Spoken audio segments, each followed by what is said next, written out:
So it's a pleasure to be here. Thank you to all the organizers for the invitation. I've been asked to talk a little bit about a paper that we wrote and published in the British Medical Journal last year, kind of going through the history of how we arrived at where we are today. It's sort of remarkable. There's less than a 100-year arc that, there seems to be some feedback. There's less than a 100-year arc that explains actually why we have this sort of strange, unusual controversy and conflicts about nutrition science, and also why it's not really been linked yet to policy. And so I kind of want to take you through my own impressions of why that's important. In terms of disclosures, all of my research funding is from the NIH or the Gates Foundation. I've received ad hoc honoraria for giving talks such as this one. I serve on 3 scientific advisory boards, Amada Health, Elysium Health, and Day 2, and I write a couple of online chapters for Up to Date. So, I think it's really fair to say that we are facing a global nutrition crisis, and I use those words really carefully and really explicitly. It's truly global, and it's truly a crisis. And it's kind of amazing that people think our food system is kind of, okay and normal, and a lot of people in this room don't.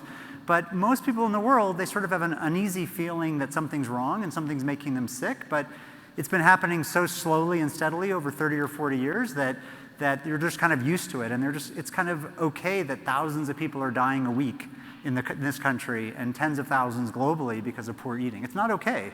It's truly a crisis. Poor eating is quantifiably the #1 cause of poor health in this country and on the planet, so it exceeds all other modifiable causes of poor health. So if you care about health, it's the #1 cause of poor health. It's also a major contributor to hunger and disparities and inequities. The poorest and most marginalized populations have access to the worst diets. And what's really important to me is we've been talking about poor health and disparities for decades, and only like 15–20% of people actually really care. The kind of people who view themselves as progressives. Most people, they say, oh, that's bad, but they're not going to actually change their habits or change the system. So what I like to emphasize, beyond this, is that this is crushing the economy of our country and the economies of most countries globally. The federal budget, as I'll show you, is being absolutely decimated by healthcare costs. In most states, Medicaid costs, states share Medicaid costs, are about a third of their entire state budget. That's the average across the nation.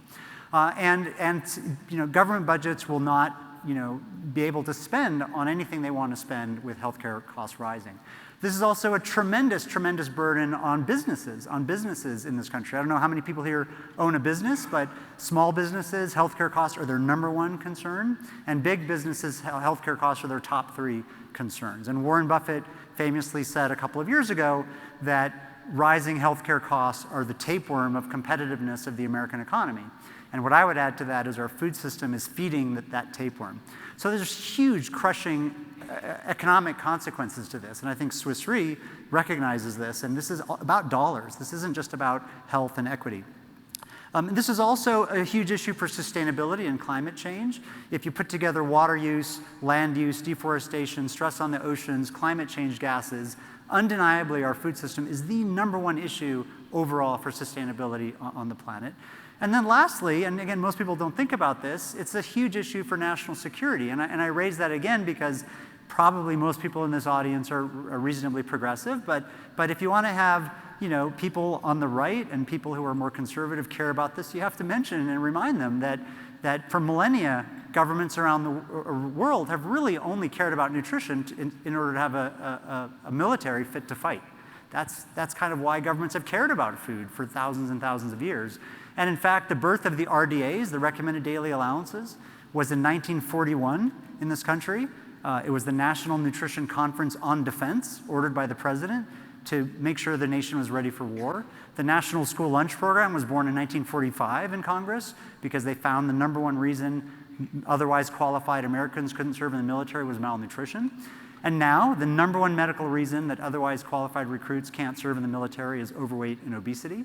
And Mission Readiness, a group of 700 retired admirals and generals, has put out several reports, including most recently, just a few months ago, a report called Unhealthy and Unprepared, highlighting how our food system and obesity is a major national security crisis. So I put all this together and I talk about all this because when you put it all together, this is the single greatest issue, I think, overall actually facing our country, and or at least in the top 3 facing our country. And what's amazing to me about this is we can actually fix all of this, or start to fix all of this within 10 years, and certainly fix all of it in 20 years, and it's win-win for everybody. It's not a fight to the death. We're not looking to put entire industries out of business like with tobacco. We need food industry, we need ag, we need all these things, and we just need to make healthier food. And to do that, we need to value the true societal and market costs of food so that we actually nudge our whole food system toward health. And I'll talk about that at the end. This is just some of the numbers in the United States, about $300 billion a year in direct and indirect costs for cardiovascular disease, $300 billion for diabetes, $1.4 trillion for all obesity-related conditions. We throw around numbers all the time, so it's hard to know what $300 billion means, but the CDC's budget, $5 billion. The FDA's budget, $5 billion. The NIH's budget, $40 billion. So $600 billion between diabetes and cardiovascular disease, right? Swamps anything else that we're trying to do in this country about health. And this is a chart of the federal budget's share of Medicare and Medicaid costs. Look at the rise in Medicare and Medicaid costs. In 2016, which was the last data point on this slide, it was 25%. And I was just in DC meeting with House representatives on Tuesday, and they said it's now 28% of the federal budget. This slope, this is 7 years. This isn't a 100-year graph, right? This is completely unsustainable, and this is also happening to private businesses. Now, as I mentioned, the public, for really the first time in my 25-year career, the public really gets this now, right? They understand this, but they're unbelievably confused. They don't know what to do. They don't know where to turn for trusted information. And so this is both a threat and an opportunity that we really need to harness with good science. The reason that I'm optimistic that we can solve this is the science has exploded. And I'm going to talk in my talk about how we got where we got today. One of the things I really want to emphasize is that the science has really exploded and is much, much better now than it was 20 years ago. And there's somehow in the last few years, it's become trendy to bash all of nutrition science. And almost once a month, there's a book or an article saying nutrition science is useless, it's nonsense, we don't know anything, it's so unreliable.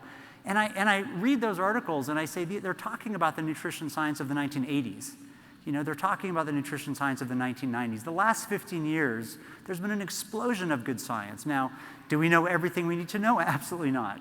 What we know now is that there's a lot left to learn. But the science now is really credible, really good, and we can say at least some things with confidence. So what this chart shows is the publications in every decade, scientific publications in each decade from the 60s on cardiovascular disease, diabetes, and obesity in relation to diet. And you can see the science is doubling. And of course, we're not done with this decade. This is just through 2019. So we're still on pace to roughly double the science. And much of what we know, built on a foundation of earlier science, has been published since 2000.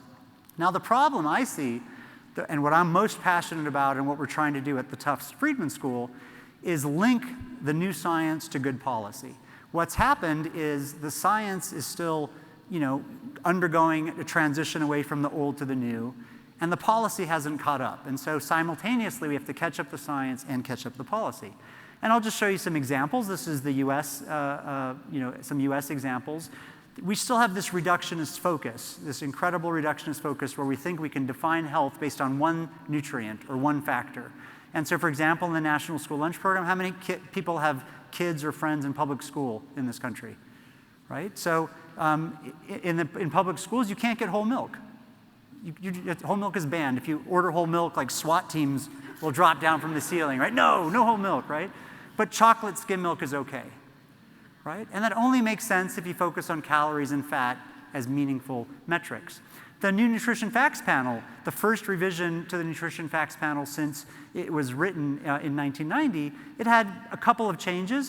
I'm not sure if any of them were really meaningful, but the biggest change was a huge explosion of calories on the label. Calories has been really emphasized, and the FDA touted this as really important. Well, it's really only important if you can judge a food's health effects by its calories.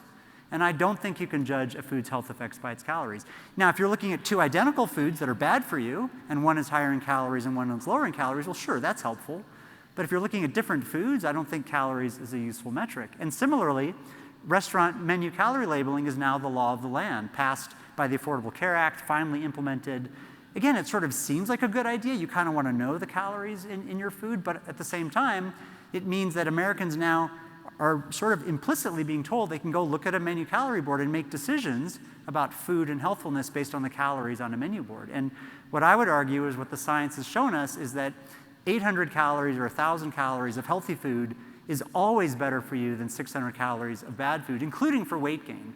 And I think that's really missed by a focus on calories. Internationally, it's worse. Internationally, with the World Health Organization and what's going on, it's worse. There's even more of a reductionist focus, even less of catching up to modern science. The United Kingdom front of pack traffic light label and the Chile black box warning labels focus on calories and total fat as two of the top metrics. And again, it's very clear from the science that focusing on total fat is unhelpful, and focusing on calories, I think, is also unhelpful. And so yet this is the law, the new laws of the United Kingdom and Chile. So, this is really what's driving a lot of this, is people are overwhelmingly focused on obesity as the most important issue in the food system. And it's not the most important issue in the food system, it's just one issue. But people are overwhelmingly focused on it, and this is still the prevailing paradigm. And I'm sure you're going to hear other speakers talk about this and why this is false. But it's all about energy balance, calories in, calories out, as though human beings are buckets with a hole in the top and the hole in the bottom, and you just pour calories in and calories come out, and that's it, right?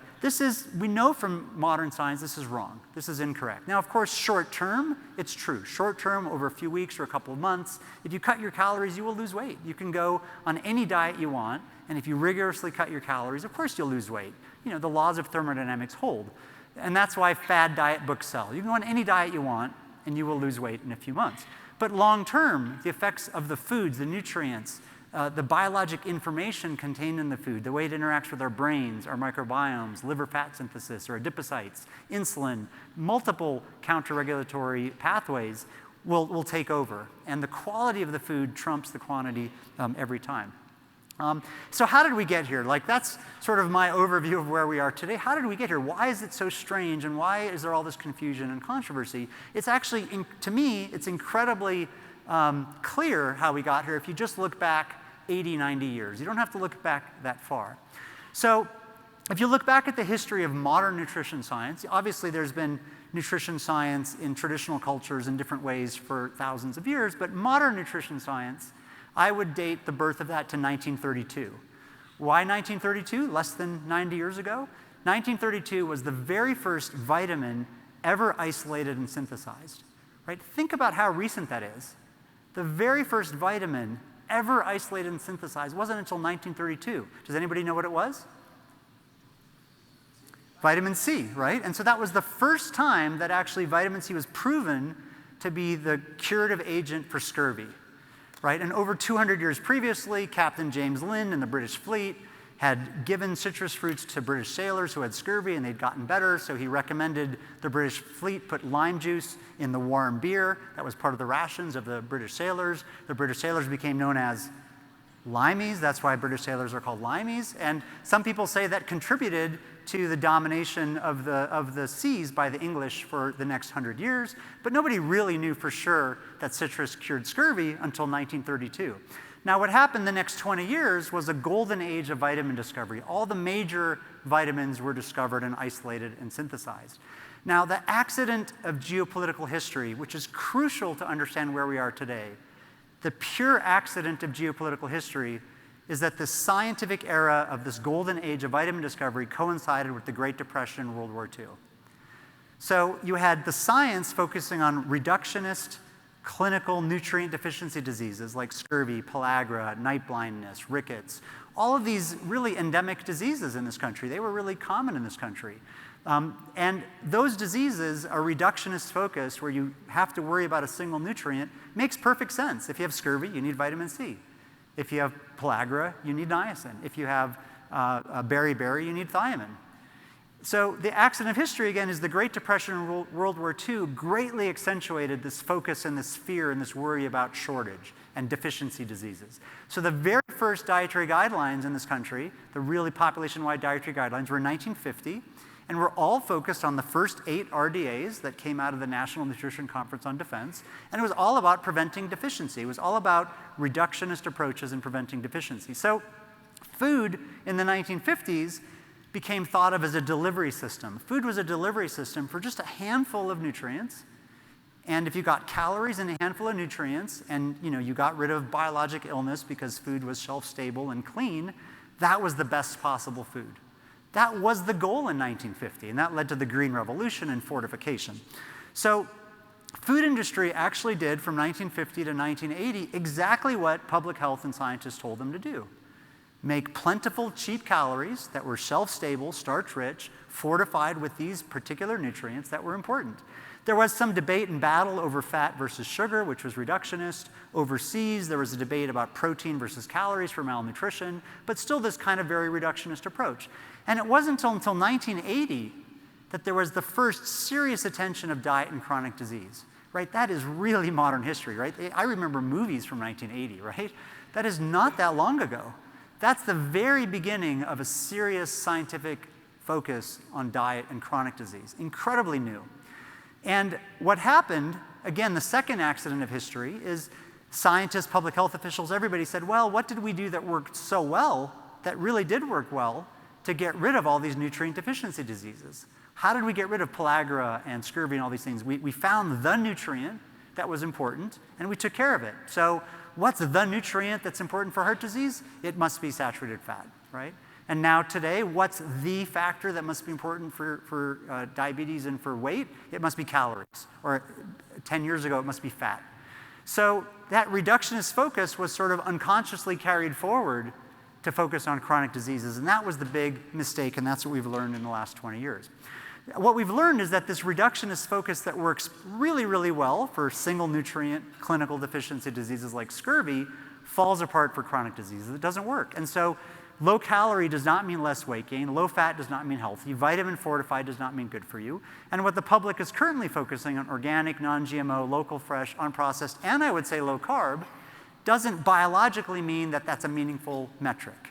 Just being low carb in and of itself doesn't mean a product is good for you. So on average, carbs in our food supply are really bad. So just by chance, because of how bad carbs are in our food supply, eating low carb is useful, but biologically, low carb per se, I think, is not biologically the right rule. It's too simple. So what have we learned? We've learned it's really about foods and diet patterns. And so I think this might be the chart that John mentioned. This is kind of my current belief of what we know, foods that I can sort of rank as really good for us, kind of neutral, and really bad for us. And there's a lot of things not on this list. There's a lot of things on this not on this list because I don't think we have enough evidence to say where they should be yet. So this is just what I think should be on this list. Maybe coffee I'd start to put up on the blue because of some new genetic studies. But really, there's foods that are really, really good for us, and we should be eating lots of those. We should be eating more of those, seeking out calories from those, fruits, nuts, fish, vegetables, plant oils, including refined plant oils. So strange to me that the same Twitter sphere of low-carb folks is against industrialized plant oils, which are incredibly good for health. So it's a very strange sort of disconnect to me. All the evidence suggests plant oils are incredibly healthy. Whole grains, true minimally processed whole grains, not kind of commercial whole grains, beans, and yogurt. And if you look at what's in common about foods that are good for us, I've looked at this list now for a few years, and what I believe is mostly in common in that list is that these foods are bioactive rich foods that have slow digestion, and they're foods that give rise to life. You can take most of the foods on that list, with the exception of yogurt and fish, plant it in the ground, and it nurtures a new plant life in the harshest of conditions. The flavanols, the phytochemicals, the bioactives in these foods, there's thousands of them. There's thousands of compounds in garlic and in coffee and in cocoa. Those thousands of compounds are what nurtures our bodies as we age. So it's mostly foods that give rise to life. Yogurt is added to the list probably because of the probiotics, and fish because of the omega-3s. Then there's a bunch of foods that are kind of neutral. Cheese, eggs, poultry, milk, butter, unprocessed red meats. Cheese a little bit higher than neutral because of the fermentation process. I think there's growing evidence, although not convincing, growing evidence that fermented aged cheeses have compounds in them that reduce risk of diabetes. And so I think that's likely to be proven conclusively true. And unprocessed red meat's a little bit lower than totally neutral because of heme iron. Heme iron raises risk of type 2 diabetes, conclusively established by people who have genetic disorders like hemochromatosis, who get type 2 diabetes, by women who have higher ferritin levels before pregnancy, they get gestational diabetes. Too much heme iron raises risk of type 2 diabetes, independent of carbs. So you don't want too much unprocessed red meats, but a couple servings a week is fine. And then there's stuff that's really bad for us, and that's what we need to avoid. Neutral's okay, we can eat neutral. We can't always be seeking out the best possible thing, but there's stuff that's bad that we should really be minimizing. And the biggest single category, about 40% of calories in the American food supply, and about 50 or 60 or 70% of calories in many low-income countries who are experiencing huge obesity epidemics, is all the refined grains, starches, and sugars. That's most of the carbs in the food supply, so that's where low carb makes sense, because you're going to avoid that junk. But I don't think low carb to avoid fruits or beans or true whole grains actually makes much sense. But avoiding starch, sugars, and grains, that's the single most important thing a person can do in our food system to improve their health. Processed meats also, which are cured by sodium or preservatives or other things, clearly adverse for health, clearly linked very specifically to distal colorectal cancer. The World Health Organization has said processed meats are a class 1 carcinogen, and I agree with that. Clearly linked to higher risk of stroke, clearly linked to high risk of diabetes. We should not be eating processed meats, or at least once a month, twice a month as a treat. And if you look at the nutrient contents other than the preservatives, the nitrites and the sodium, between unprocessed red meats and processed red meats, there's almost no difference in the nutrients. So to me, that means it's the processing. There's something about the processing of those meats that's harmful, and I think we should demand that the meat industry figure out what it is and fix it so we can all eat bacon and be fine, right? Right now, bacon is not safe to eat. If we figure it out, we can eat our bacon and enjoy it. So what else have we learned beyond a focus on foods? I mentioned this briefly. I'm not going to go into it into time, but we're on a panel later. I'm happy to discuss this. All calories are not created equal. They're created equal in a Bunsen burner, but they're not created equal in our body. So we really have to stop focusing on calories and think about the types of foods that we eat. What else have we learned? This is a really, really important message in my mind. We've learned that diet affects almost every major pathway for health in the body. And so in the 80s, we were so focused on blood lipids. We had our blinders on. We made all of our policy decisions based on blood lipids and blood cholesterol. That led to the low fat, low saturated fat, low dietary cholesterol fetish. Now we're so infatuated with obesity, we sort of use diet and weight as though they're interchangeable, that we're just talking about calories and weight. That's very misleading. Obesity is a minor pathway by which diet affects your health. I think that's like maybe the single take-home message that I have for the whole talk, is that obesity is a minor pathway, just like blood cholesterol is a minor pathway by which diet affects your health. It's a pathway. We have to care about it, but it's just one of numerous pathways. So we really have to think about overall diet quality and how it affects the body across multiple pathways.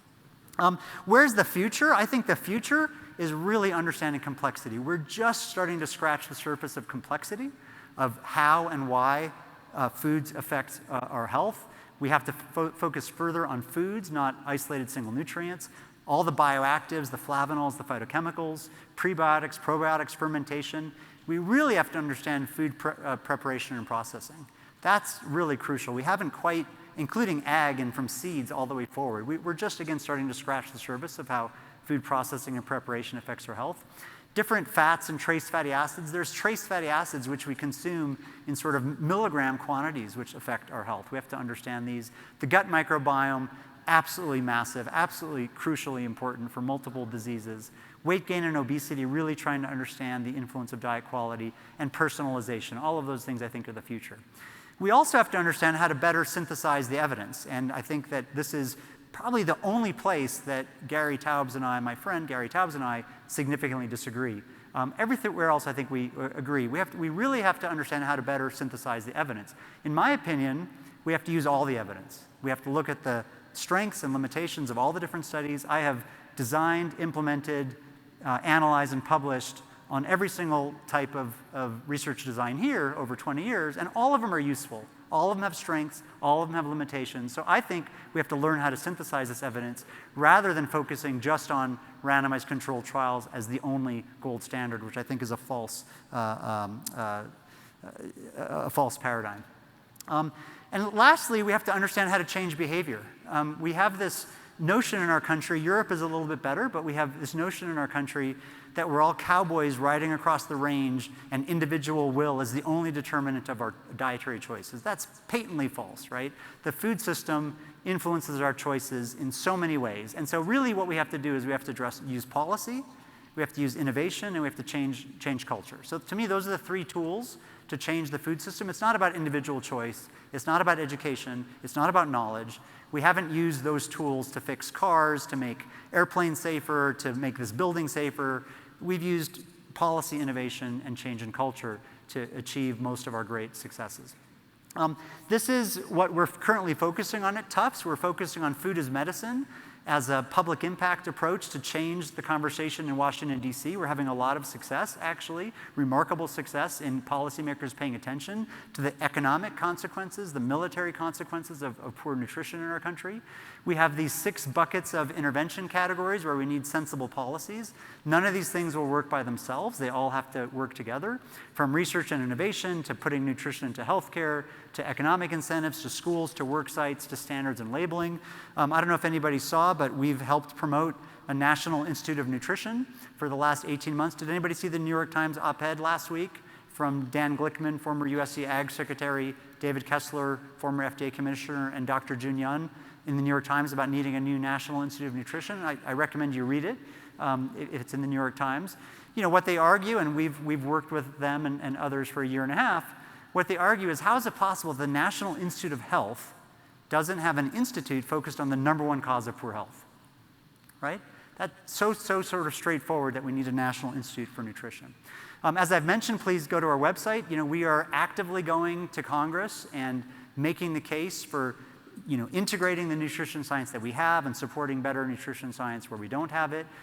We've published a couple commentaries on this, but just in 2018, these are some of our successes in just 2018, in just a year.